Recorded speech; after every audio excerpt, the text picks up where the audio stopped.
Hello everyone, welcome back to my channel. I'm going to be sharing with you how I make my oatmeal swallow. I'm blending it now already.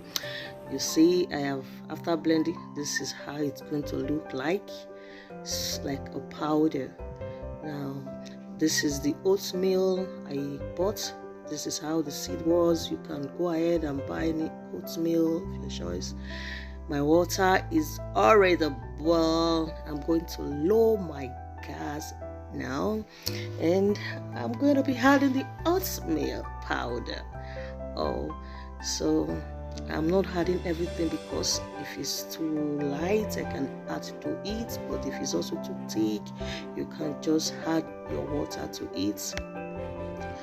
So everyone, I think I like the way it is. I am not going to add more, so I keep turning. Then this is how I make the oatmeal. Now I'm done with it. I'm going to be using foil paper to wrap it. You know, you have to wrap it so it will stick together. That is the reason of you wrapping it. So you can also use your kitchen nylon paper to wrap it if you don't have the foil paper. I'm going to be using my goat's milk pepper soup for my swallow. So thank you everyone for tuning into my channel. This is good for diets.